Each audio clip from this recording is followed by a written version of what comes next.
Now, in this week's Let's Talk Some Star Wars video, I want to discuss the results of a poll I did about 2 weeks ago, where I asked all of you which is your favorite Star Wars movie of the Disney era. And before I get to the results, I do want to acknowledge that yes, these results are likely going to be at least somewhat skewed because if you watch my videos, you probably tend to share some of my views, and I'm of course talking about my less than positive views of The Last Jedi, though I do of course appreciate those of you who watch my videos and disagree with me about that movie.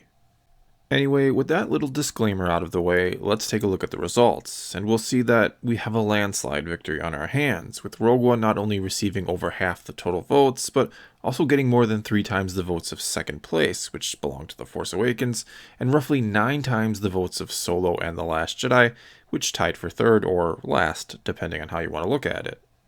And if there's a quick and easy way to sum up why Rogue One was probably the winner, it was done by Craig Rodney, who had the top rated comment and said this: "It felt like a Star Wars movie. Characters had enough of a backstory, it was enjoyable, and don't forget the greatest Darth Vader scene ever."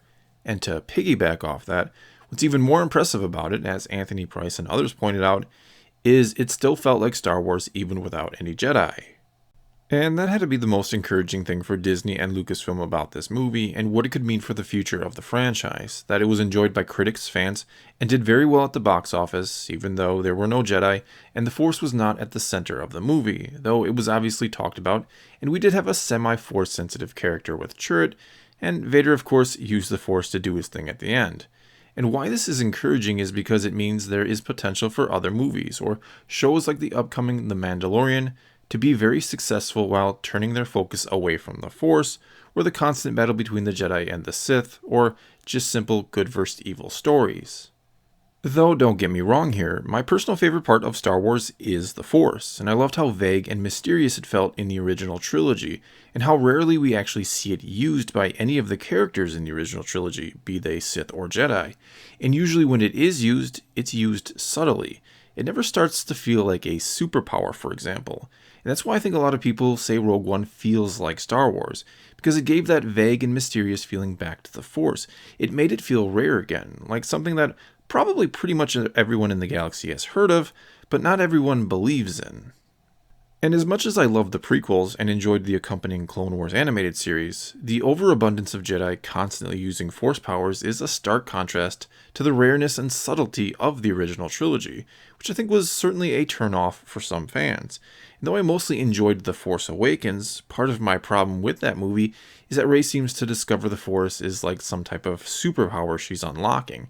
I mean, after she somehow mind-tricked a stormtrooper to escape, I almost expected Kylo Ren to find a body of a radioactive spider left behind in the torture chair she'd escaped from.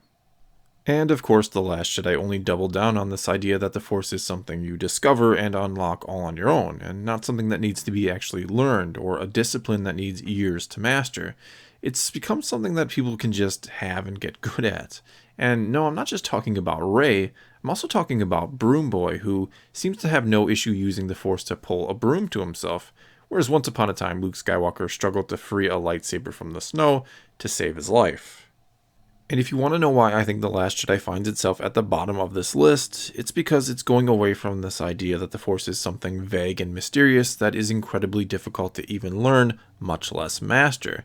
Yoda said the quick and easy path was the path to the dark side, yet in the span of about a week, we've seen Rey go from thinking the Force and the Jedi were a myth, to lifting a mound of boulders. But in Rogue One, the Force feels like something vague and wondrous again, something far off in the background, yet that still feels present throughout the story. And even though many say the character development in Rogue One is lacking, and that it's the weakest part of the movie, I thought they at least did a great job of truly giving us a look at new and different types of characters within Star Wars, especially Cassian, where we were able to see a different, darker side of the rebellion. I also felt like the humor offered by K2 was fantastic, and didn't feel so forced and out of place like the humor in The Last Jedi.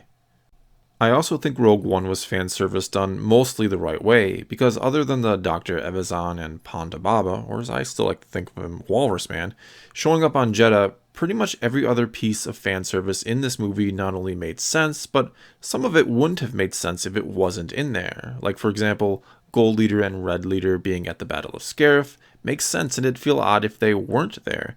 And though we might not have needed to see Red 5 get destroyed during the battle, It now makes sense why Luke was given that call sign a few days later in A New Hope.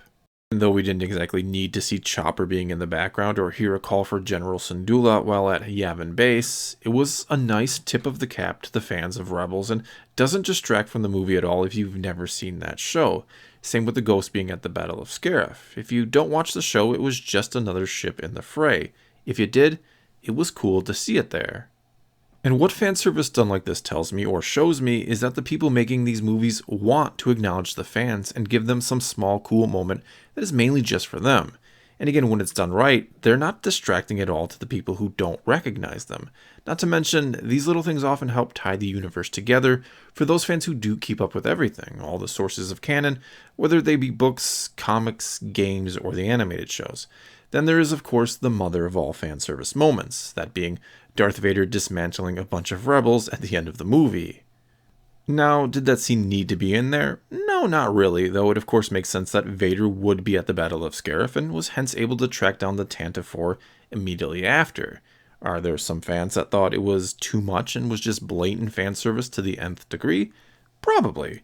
Is it one of my favorite scenes in all of Star Wars? Absolutely. And no, I don't think I contradict myself from earlier when I basically say the Force shouldn't be used like a superpower, because what was so great about that Vader scene at the end was the methodical way he went about it. They wisely didn't have him suddenly become an acrobat and jump all over the place. Heck, they didn't even have him moving any swifter than we've ever seen him move before. It was just him, slowly moving down a corridor, eliminating everything in his path. It was somehow both horrifying and exhilarating, and it's what we've always known he's capable of, and we finally got a chance to see it.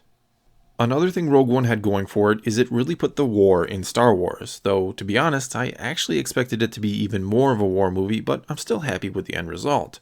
And the battle above Scarif was perhaps the best space battle I've seen in any movie since the Battle of Endor in Return of the Jedi, and the ground battle was no slouch either. In closing here, I'm not surprised Rogue One came out on top. It gets my vote for best Star Wars movie of the Disney era, though Solo is a close second for me. No, it's not a perfect movie, the character development did fall a bit short, and something's wrong when the death of a droid carries more emotional weight than the death of any other character. But it does many things right, and above all else, really captured the feeling of the Star Wars galaxy, which again I think is in large part to how it treated the Force. It also got fan service right, and answered the question about why and how the Death Star had such a huge and obvious flaw. Not to mention, it was a fun, action-packed movie with just the right amount of humor. But the most important aspect of this movie is it proves that Star Wars can be done and done well away from the Skywalker saga or away from Force users. And I for one hope for more Star Wars movies just like it in the future, though again, I still love the Force and it will always be my favorite part of Star Wars. Well, that's all I've got for you this time. Now it's your turn to tell me what you liked or didn't like about Rogue One, or what your favorite Disney-era Star Wars movie is and why. So leave a comment below and let's talk some Star Wars. And until next time, thanks for watching.